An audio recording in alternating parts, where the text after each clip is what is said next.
जय हिंद साथियों, सभी भाइयों को राम राम। साथियों, आप लोग को बता दें, अभी के क्लास में हम लोग देखने वाले हैं बिहार पुलिस भर्ती परीक्षा 27/3/2022 को, जो आप लोगों की प्रथम पाली में एग्जाम हुई थी, उससे रिलेटेड टॉप 20 क्वेश्चन। जी हाँ साथियों, टॉप 20 अभी हम इससे रिलेटेड क्वेश्चन देखेंगे, जो कि प्रथम पाली 27/3/2022 में पूछा गया था। उसमें से 20 ऐसे क्वेश्चंस को मैंने छाटा है जो आप लोगों के लिए आगामी एग्जाम्स के लिए बहुत ही ज्यादा महत्वपूर्ण है। तो आप लोग क्लास को पूरा अंत तक वॉच करिए और अपने तैयारी को मजबूत करिए साथियों, और इस साल बिहार पुलिस के एग्जाम को क्रैक करके अपने लक्ष्य को प्राप्त करिए।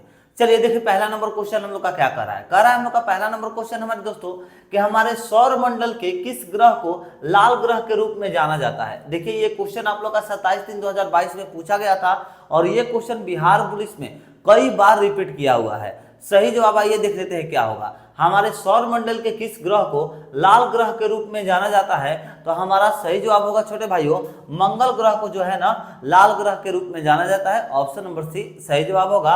अब इससे हम लोग जुड़े हुए कुछ इंपॉर्टेंट पॉइंट्स को देख लेते हैं। तो देखिए, हम लोग का जो इंपॉर्टेंट पॉइंट्स है वो कह रहा है कि लाल ग्रह जो है मंगल ग्रह को कहा जाता है। ठीक है, लाल ग्रह किसे कहा जाता है, तो मंगल ग्रह को कहा जाता है।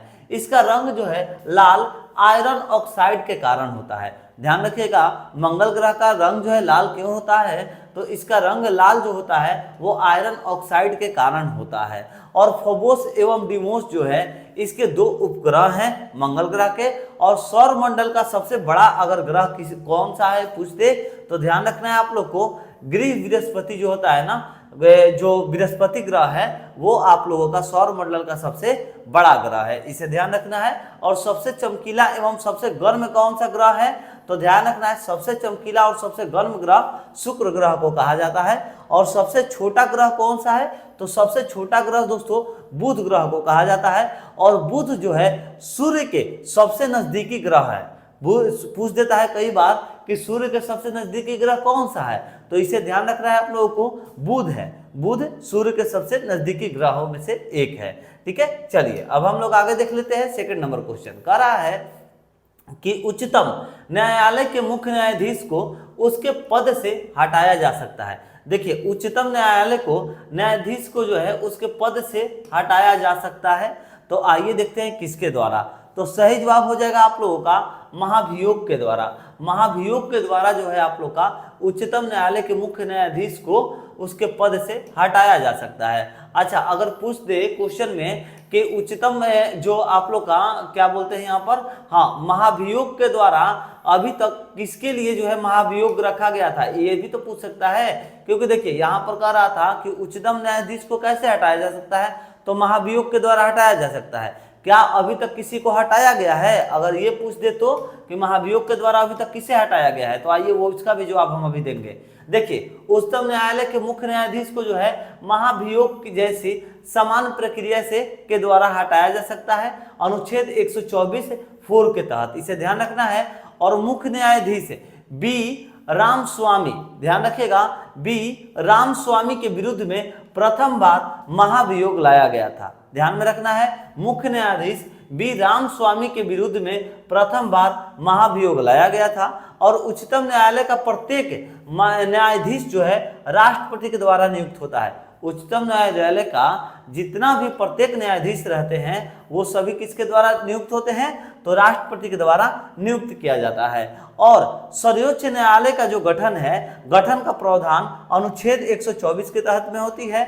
और उच्चतम न्यायालय के न्यायाधीशों की सेवानिवृत्ति की वायु सीमा जो है वो 65 वर्ष तक होती है, ये भी आप लोगों को ध्यान रखने होगा। और लास्ट पॉइंट हम लोग का कह रहा है कि संविधान में जनमत संग्रह का उल्लेख नहीं है। ये पॉइंट बहुत अच्छा है, संविधान में जनमत संग्रह का उल्लेख नहीं है, ये भी आप लोग को पॉइंट याद रखना होगा। चलिए आगे बढ़ते देखते हैं इसी प्रकार। Third number question, El Nino शब्द है। देखिए, एल नीनो जो शब्द है ना, ये आप लोगों को बिहार पुलिस में पूछा हुआ क्वेश्चन है। और अन्य ऐसे जैसे भारत के कॉम्पिटेटिव अन्य और भी एग्जाम्स है, रेलवे हो गया, एसएससी हो गया, उनमें भी ये क्वेश्चन पूछा गया है। तो इसका सही जवाब हो जाएगा छोटे भाई कि एल नीनो जो है ना वो एक स्पेनिश शब्द है। कैसा है, एक स्पेनिश शब्द है। आप लोग की सी यहाँ पर राइट आंसर हो जाएंगी। एल नीनो एक स्पेनिश शब्द है। अब इससे जुड़े हुए कुछ इंपॉर्टेंट तथ्य हम लोग देखते हैं, यानी कि इंपॉर्टेंट पॉइंट्स है। तो हम लोग का इंपॉर्टेंट पॉइंट्स कह रहा है कि एल नीनो का शाब्दिक अर्थ जो है बालक ईसा है। क्या है शाब्दिक अर्थ? बालक ईसा है, क्योंकि यह जलाधर दिसंबर महीने में क्रिसमस के आसपास में नजर आता है। और एल नीनो एक जटिल मौसम तंत्र है जो हर 5 या फिर 10 साल के बाद, कितने समय के बाद? तो 5 या फिर 10 सालों के बाद प्रकट होता रहता है, और यह एक गर्म मौसमी घटना भी है, ध्यान रखना है। और इससे भारत सहित अनेक स्थानों का मौसम जो है प्रभावित होता है। किससे प्रभावित होता है? तो एल नीनो से प्रभावित होता है। इसे आप लोगों को ध्यान रखना होगा। चलिए आगे बढ़ते हैं, देखते हैं इसी प्रकार 4 नंबर क्वेश्चन। जो आप लोग को कुछ हम यहाँ पर इंपॉर्टेंट चीज आप लोग को बतलाना चाहते हैं। आप लोग के लिए इंपॉर्टेंट एक पीडीएफ उपलब्ध कराया गया है। बतला दें जिस पैटर्न पर आप लोग को हम क्वेश्चन अभी कवर करा रहे हैं, प्रीवियस ईयर वाला क्वेश्चन जो आप लोग का 27/3/2022 में प्रथम पाली में पूछा हुआ था, ठीक ऐसे ही जितने भी बिहार पुलिस के प्रीवियस ईयर के क्वेश्चन हैं वो सारे क्वेश्चन आप लोग के जीके के लिए स्पेशल, देखिए जीके का स्पेशल बिहार पुलिस के आगामी एग्जाम्स में कैसे क्वेश्चन पूछ सकते हैं और प्रीवियस ईयर का क्वेश्चन सभी को मिक्स करके एक आप लोग के लिए पीडीएफ उपलब्ध कराया गया है। इस पीडीएफ में अगर आप लोग क्वेश्चन की संख्या की बात करते हैं तो इसमें आप लोग को 7000 प्लस क्वेश्चन देखने को मिलेगा। ये आप लोग के लिए जीके स्पेशल पीडीएफ बनाया गया है ओनली फॉर बिहार पुलिस, ठीक है। ये आप लोगों की बिहार पुलिस के लिए एकदम रामबाण पीडीएफ बनाया गया है। साथियों आप लोगों को भी मालूम होगा कि अब जो है रिटेन पर आप लोगों का सिर्फ और सिर्फ क्वालिफाइंग है, सिर्फ क्वालिफाई करना है। इसका कट ऑफ ज़्यादा से ज़्यादा जा रहा है ना, तो 60 से 65 आप लोगों की कट ऑफ जा रही है। पिछला भी कट ऑफ आप लोग का 65 ही गया था, आप लोग को नहीं मालूम है तो बतला देना चाहते हैं। तो अगर आप लोग चाहते हैं कि किसी भी हालत में इसे क्वालिफाई कर लिया जाए तो आप लोगों के लिए ये सिर्फ जो जीके वाला पीडीएफ है ना, यही आप लोग का जो है क्वालिफिकेशन ला सकता है। साथियों आप लोग इसको क्वालिफाई कर सकते हैं सिर्फ जीके को ही पढ़ करके, क्योंकि जीके से ज़्यादातर क्वेश्चन पूछता है, आप लोग को भी मालूम है। अब आइए, अगर इसमें आप लोग पूछेगा कि किस प्रकार का इसमें क्वेश्चन है, तो देखिए अलीपुर सेंट्रल जेल स्थित है, कहाँ पर स्थित है, इसका जवाब आप लोग को पीडीएफ में मिलेगा। आगे देखिए साथियों, यहाँ पर कह रहा है भारत एवं पाकिस्तान के मध्य में घोषित प्रथम युद्ध लड़ा गया था, कब लड़ा गया था, ये क्वेश्चन आप लोग का बिहार पुलिस में पूछा हुआ है। डॉक्टर भीमराव अंबेडकर का जन्म और फिर मृत्यु, ये दोनों एक ही आप लोग का क्वेश्चन में दो पॉइंट को ऑफर कराया गया है। डॉक्टर भीमराव अंबेडकर का जन्म मृत्यु कब हुआ था, इसका भी आंसर आप लोग को पीडीएफ में सारा मिल जाएगा। अगर आप लोग इस पीडीएफ को लेना चाहते हैं जो आप लोगों के बिहार पुलिस के लिए स्पेशली 1 एंड ओनली जीके का पीडीएफ उपलब्ध कराया गया है, तो आप लोग को सिंपली करना कुछ भी नहीं है, हमारे व्हाट्सएप नंबर पर कांटेक्ट हो जाइएगा, व फिर टेलीग्राम पर भी आप लोग आकर के मैसेज कर सकते हैं हमें। वैसे ये हम आप लोग को व्हाट्सएप नंबर प्रोवाइड करा दें, आप लोग इसको नोट कर लीजिए 7870141238। ये आप लोगों के लिए साथियों एक व्हाट्सएप नंबर प्रोवाइड कराया गया है। आप लोग इस नंबर पर जो है कॉन्टेक्ट करके बोलिएगा कि भैया हमें बिहार स्पेशल साल 2024 का पीडीएफ दे दीजिए 7870141238। इसके लिए साथियों आप लोग को 1 एंड ओनली 30 रुपये पे करने होंगे। सिर्फ 30 रुपीज़ में आप लोग बिहार पुलिस के रिटन एग्जाम को क्रैक कर सकते हैं, इतना हम आप लोग को वादा करेंगे साथियों। चलिए अब आगे देखते हैं हम लोग 4 नंबर का राइट आंसर क्या होगा। अगर आप लोग पीडीएफ लेना चाहते हैं, बिहार पुलिस को क्रैक करना चाहते हैं तो इजीली क्रैक कर सकते हैं। ऐसा पैटर्न से आप लोग को ये पीडीएफ मिलेगा। 4 नंबर, किसानों के द्वारा एक वर्ष में 3 विभिन्न फसलें उगाने के लिए पीछे मुख्य कारण है। तो इसका मुख्य कारण यह होता है हमारे छोटे भाई कि सुविकसित सिंचाई प्रणाली। क्या होता है? सुविकसित सिंचाई प्रणाली होता है इसका मुख्य कारण, कि किसानों के द्वारा एक साल में 3 बार जो है विभिन्न फसलें उगाई जाती हैं। अब उससे जुड़े कुछ इंपॉर्टेंट पॉइंट्स देख लीजिए। जैसे किसानों के द्वारा एक वर्ष में 3 विभिन्न फसलों को उगाने का कारण क्या होता है, तो सुविकसित सिंचाई प्रणाली है। और भारत में शुद्ध बोए गए क्षेत्र के लगभग 33%, ध्यान रखिएगा 33% भाग पर सिंचाई की सुविधा उपलब्ध है, ठीक है। और विश्व का सर्वाधिक सिंचित क्षेत्र जो है वो चीन है, और दूसरे नंबर पर हमारा भारत आता है। और भारत में सिंचाई का प्रमुख साधन जो है कुआं और फिर नलकूप है। भारत में मुख्य सिंचाई का कारण क्या है, साधन क्या है, तो कुआं और नलकूप है। ये पॉइंट ध्यान रखिएगा, ये पॉइंट आप लोग का कई बार एग्जाम्स में पूछता है, ठीक है दोस्तों। चलिए अब हम लोग आगे बढ़ते हैं, देखते हैं इसी प्रकार से 5 नंबर, अमेरिका के स्वतंत्र संग्राम के नेता कौन थे? अमेरिका के स्वतंत्रता संग्राम के जो नेता थे वो कौन थे, ये पूछ रहा है। तो सही जवाब हो जाएगा आप लोग का हमारे दोस्तों यहाँ पर जॉर्ज वाशिंगटन। जॉर्ज वाशिंगटन जो थे ना वो अमेरिका के स्वतंत्रता संग्राम के नेता थे। ठीक है, इसे ध्यान रखना है। अमेरिका के स्वतंत्रता संग्राम के नेता कौन थे? तो जॉर्ज वाशिंगटन थे। इससे जुड़े कुछ इंपॉर्टेंट पॉइंट्स आप लोग नोट कर लीजिए कि देखिए अमेरिकी स्वतंत्रता संग्राम का तत्कालीन कारण जो था, तत्कालीन कारण वो बोस्टन की चाय पार्टी थी। कौन थी? बोस्टन की चाय पार्टी थी। और बोस्टन की चाय पार्टी की घटना जो है 16 दिसंबर कब हुई थी भैया? तो 16 दिसंबर 1773 को हुई थी। और जॉर्ज वाशिंगटन अमेरिका के प्रथम राष्ट्रपति बने और अमेरिका 4 जुलाई 1776 को स्वतंत्र हुआ था। ये भी टॉपिक आप लोग को याद रखना है, बहुत ही अच्छा ये आप लोग का टॉपिक है साथियों। आगामी एग्जाम्स में ये टॉपिक आप लोग का पूछ सकता है।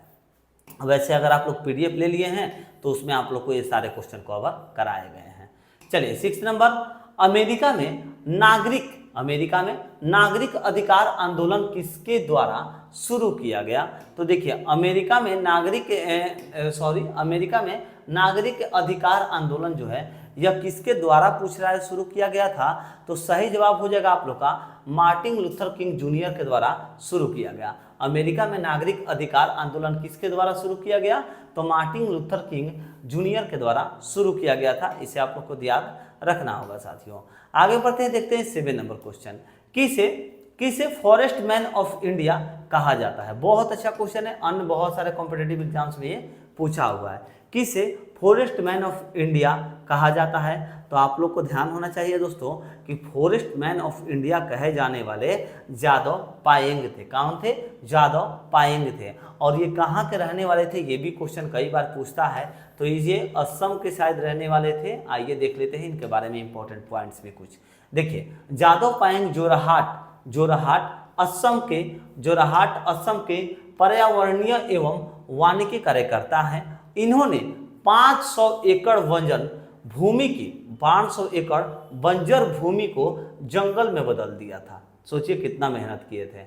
और सन 2015 में इन्हें भारत सरकार के द्वारा पद्मश्री पुरस्कार से भी सम्मानित किया गया था। ध्यान रखना है कि जादव पायेंग को जो है 2015 में पद्मश्री पुरस्कार से भी सम्मानित किया गया था। ठीक है, चलिए 8 नंबर क्वेश्चन, वस्तुओं एवं रेखाओं के उत्पादन के लिए आवश्यक है। तो देखिए वस्तुओं एवं सेवाओं के उत्पादन के लिए आवश्यक क्या है? तो सही जवाब हो जाएगा आप लोगों का, देखिए यहाँ पर भूमि तो है ही, भूमि के साथ साथ आप लोगों की श्रम एवं भौतिक पूंजी भी है, यानी कि दोनों सही जवाब होगा। यानी option number C is the right answer, A और बी दोनों। वस्तुओं एवं सेवाओं के उत्पादन के लिए आवश्यक क्या है? ए एवं बी दोनों। Option number C is the right answer. Next question 9 number, भारत जैसे देश में सर्वाधिक प्रचुर मात्रा में उपलब्ध उत्पादन का साधन है। तो सही जवाब हो जाएगा आप लोगों का श्रम में है। ठीक है, श्रम।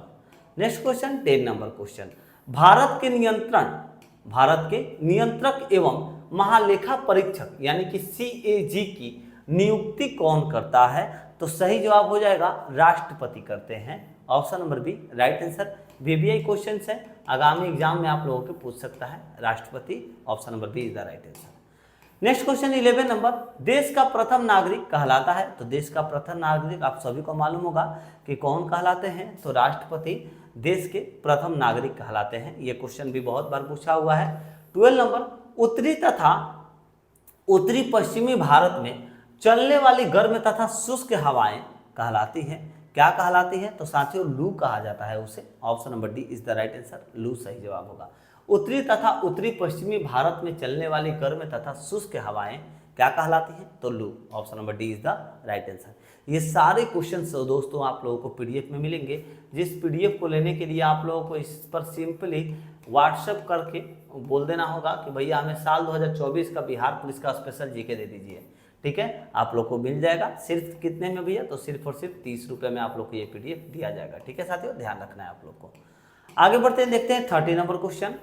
अच्छा, उससे जुड़ा हुआ कुछ इंपॉर्टेंट पॉइंट भी है। ठीक है, देखिए उत्तरी पश्चिमी भारत में चलने वाली गर्म एवं शुष्क जो हवाओं को क्या कहा जाता है, तो उसको तो लू कहा जाता है, हम लोगों ने देख लिया। उसके बाद जो उस ऑप्शन में दिया था, देखिए दिया था एक ऑप्शन कि चुनुक, चुनुक जो होता है ना, यह यूएसए और फिर कनाडा में रॉकी पर्वत के पूर्वी ढाल पर चलने वाली गर्म शुष्क हवा है, चलने वाली गर्म और फिर शुष्क हवा है। और जो फॉर्न है, फॉर्न यह आल्प्स पर्वत के उत्तरी ढाल से उतरने वाली गर्म एवं शुष्क हवा है।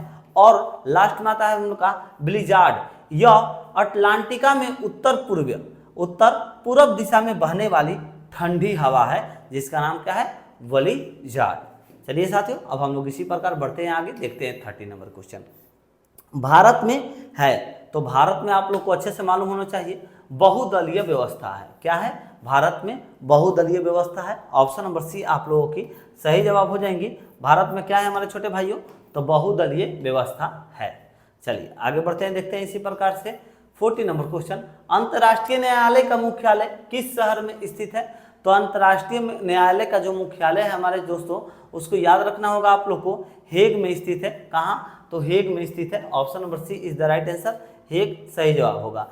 इसी प्रकार इससे जुड़े कुछ इंपॉर्टेंट पॉइंट्स हम लोग देखते हैं। तो देखिए अंतर्राष्ट्रीय न्यायालय का मुख्यालय जो है हेग, जो कि हेग अगर पूछ दे कहाँ पर है, तो ये नीदरलैंड में है, ठीक है। और इसकी स्थापना जो है 3 अप्रैल 1946 ईस्वी में की गई थी।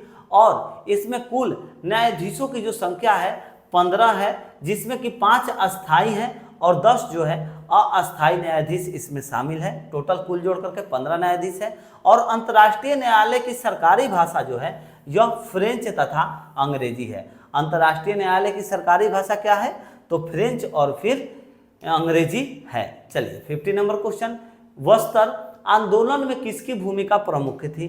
तो देखिए बस्तर आंदोलन में हमारे छोटे भाइयों किसकी भूमिका प्रसिद्ध थी?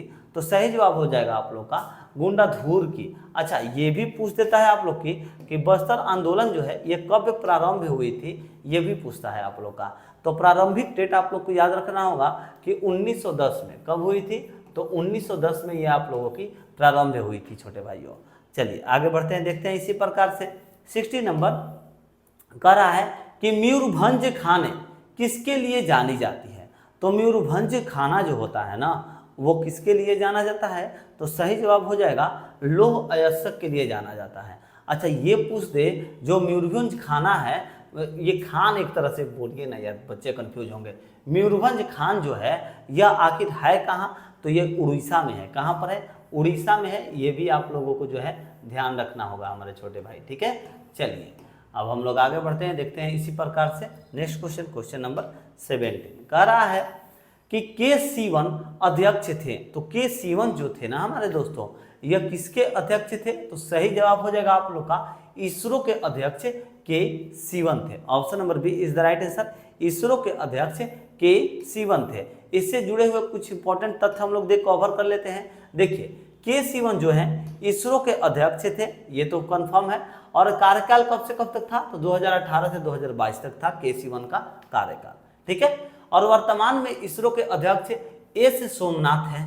डीआरडीओ के प्रमुख समीर भी कामत हैं। सेबी के प्रमुख माधवी पुरी बुच, यानी कि प्रथम महिला अध्यक्ष ये बनी है सेबी की, ठीक है। और आरबीआई का वर्तमान में गवर्नर जो है वो गवर्नर शक्तिकांत दास है, जो कि 25वें आप लोगों के अभी आरबीआई के गवर्नर हैं। आगे बढ़ते हैं, देखते हैं 80 नंबर, भारत की जलवायु है। तो भारत की जो जलवायु है हमारे छोटे भाइयों उष्णकटिबंधीय मानसूनी होगी। उष्णकटिबंधीय मानसूनी है भारत की जलवायु। ऑप्शन नंबर सी सही जवाब होगा, इसे आप लोग को ध्यान रखना होगा। आगे बढ़ते हैं, देखते हैं इसी प्रकार 90 नंबर, राजेंद्र सेतु जो है किस नदी पर स्थित है? तो राजेंद्र सेतु जो है हमारे छोटे भाइयों वो गंगा नदी पर स्थित है। कहाँ पर? गंगा नदी पर राजेंद्र सेतु स्थित है, इसे ध्यान रखना होगा। बहुत ही अच्छा वीवीआई क्वेश्चन है। इससे जुड़े कुछ इंपॉर्टेंट पॉइंट्स अगर हम लोग कवर करें तो हम लोग को देखने को मिलता है कि राजेंद्र सेतु जो है यह गंगा नदी पर तो स्थित है ही, उसके साथ यह मोकामा में स्थित लगभग 2 किलोमीटर लंबा यह पुल रेल एवं सड़क पुल है, जो उत्तर बिहार को दक्षिण बिहार से जोड़ती है। और विक्रमशिला सेतु जो कि भागलपुर गंगा नदी पर स्थित है और सोनपुर डेहरी में है। महात्मा गांधी सेतु गंगा पटना में, और यहाँ पर देखते हैं बागमती नदी नेपाल और भारत में बहने वाली नदी है और कोसी नदी को बिहार का शोक कहा जाता है। ठीक है, बिहार का शोक नदी किसे कहा जाता है, तो कोसी को, ये बहुत बार पूछता है। महानंदा नदी जो है वो गंगा की सहायक नदी है, यह बिहार एवं बंगाल के बीच में सीमा भी बनाती है, इसे ध्यान रखना होगा। ये भी टॉपिक लास्ट वाला बहुत बार पूछता है आप लोगों का। ठीक है, चलिए आज का लास्ट क्वेश्चन नंबर 20 को हम लोग देखते हैं, सही जवाब क्या होगा इसका। विश्व के सबसे बड़े क्रिकेट स्टेडियम मोटेरा का नया नाम रखा गया है।